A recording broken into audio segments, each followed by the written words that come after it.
Hello friends, জবেল Bangla চ্যানেলে আপনাদের সবাইকে স্বাগত জানাই।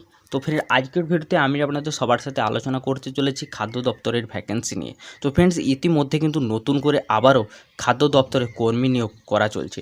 এখানে কিন্তু আপনারা 23টি জেলা থেকে আবেদন করতে পারছেন এবং এখানে আপনাদের কিন্তু মিনিমাম যোগ্যতা চাওয়া হয়েছে উচ্চ মাধ্যমিক পাস। তাই যদি আপনি উচ্চ মাধ্যমিক পাস করে থাকেন, সেক্ষেত্রে কিন্তু আপনি এখানে আবেদন জানাতে পারছেন। আমি প্রথমেই আপনাদের কোয়ালিফিকেশানটা এই জন্যই বলে দিলাম, যাতে যাদের কোয়ালিফিকেশান ম্যাচ করছেন না তারা ভিডিওটা স্কিপ করে চলে যেতে পারে। ঠিক আছে, আমি অবশ্য থাম্বনেলেও কিন্তু আমি লিখে দিয়েছি যাতে আপনাদের কোনো রকম অসুবিধা না হয়। তো ফ্রেন্ডস, আমি কিন্তু অফিসিয়াল নোটিফিকেশান সমেত কিন্তু আপনাদের সঙ্গে আলোচনা করব।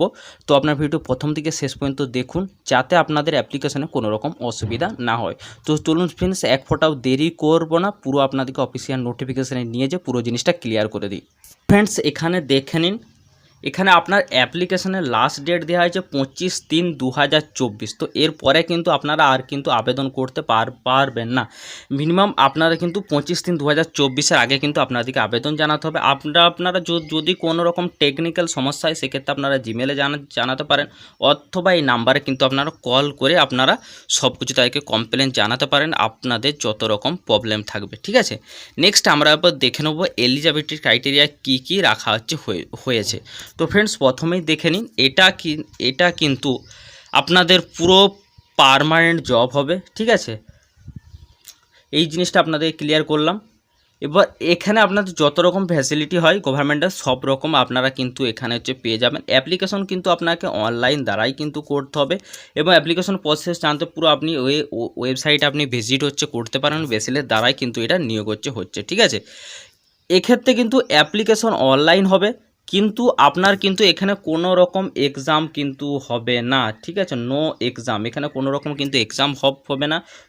শুধু আপনার যেটা হবে সেটা ইন্টারভিউ হবে আপনার। ঠিক আছে, এখানে শুধুমাত্র কিন্তু আপনার ইন্টারভিউ হবে, ইন্টারভিউ দ্বারাই আপনাকে কিন্তু নিয়োগ হয়ে যাবে। এরপর আপনাদেরকে নিয়োগগুলো কীভাবে করছে আমি পুরো প্রসেস আপনাদেরকে আরেকবার জানিয়েছি। দেখুন, প্রথমে আপনি অ্যাপ্লিকেশন অনলাইনে ফিল আপ করলেন, পুরো অ্যাপ্লিকেশন পুরো ফিল আপ হওয়ার পর আপনারা যখন সাবমিট বাটনে ক্লিক করে দেবেন, তো তাদের কাছে সব অ্যাপ্লিকেশনগুলো চলে যাবে। তারপরে তারা সেখান থেকে শর্ট লিস্টেড করবে। তারপরে আপনাদেরকে দেখুন এখানে কিন্তু উল্লেখ করা আছে কিসের দ্বারা ডাকবেন। দেখুন, candidate will be inform by email, phone, আপনাদেরকে ইমেল অথবা ফোনের মাধ্যমে জানাবে। সেখানে আপনাদের স্কিল টেস্টের জন্য কিন্তু ডাকা হবে। ঠিক আছে, তো স্কিল টেস্ট যদি আপনাদের কমপ্লিট হয়ে যায়, তারপরেই কিন্তু আপনাদেরকে নিয়োগ করা হবে। এরপরে নেক্সট আমরা এবার চলে যাচ্ছি যে পোস্ট কি থাকছে এবং আপনার কি কোয়ালিফিকেশান চাওয়া হয়েছে। ঠিক আছে, তো ফ্রেন্ডস, প্রথমে এটা দেখে নিন। প্রথমে দেখুন ডাটা এন্ট্রি অপারেটর থাকছে, সেক্ষেত্রে কিন্তু আপনার গ্র্যাজুয়েশন থাকতে হবে, গুড কম্পিউটার নলেজ থাকতে হবে, MS এক্সেল MS ওয়ার্ডের মধ্যে জ্ঞান থাকতে হবে, টাইপিং স্পিড কিন্তু 35 থাকতে হবে ওয়ার্ড পার মিনিট। ঠিক আছে, আর একটা দেখুন IT পার্সন লাগছে। আর এখানে একটা জিনিস বলতে ভুলে গেলাম, ডাটা এন্ট্রি অপারেটরে কিন্তু নেওয়া হবে 4 জন, IT পার্সনে কিন্তু 1 জনই নেওয়া হবে। IT পার্সনের জন্য আপনার BTech BCA কম্পিউটার সায়েন্স করা থাকতে হবে, এক্সপিরিয়েন্স থাকতে হবে 1 থেকে 2 বছর। ঠিক আছে, আর এখানে যেটা আপনাদের জন্য স্পেসিফিকভাবে ভিডিওটা বানানো সেটা হলো MTS।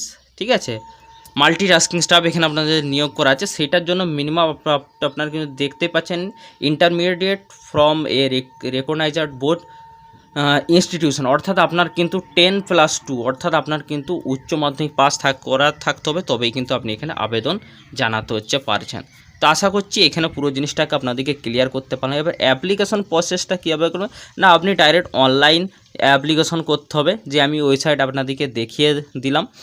এই নোটিফিকেশানটি আপনার উঠে এসেছে FSSAI এর কাছ থেকে, ফুড ডিপার্টমেন্ট থেকে। আপনারা যদি অ্যাপ্লিকেশন করতে না পারেন আমাকে কমেন্টে জানাবেন। আপনাদের যদি সবথেকে বেশি আমি কমেন্ট যদি অ্যাপ্লিকেশন করানোর দিকে পাই, তাহলে অবশ্যই কিন্তু এই রিলেটেড আমি কিন্তু ভিডিও নিয়ে আসবো। তো আজকের ভিডিও এখান পর্যন্তই, পরের ভিডিওতে দেখা। সুস্থ থাকুন, ভালো থাকুন।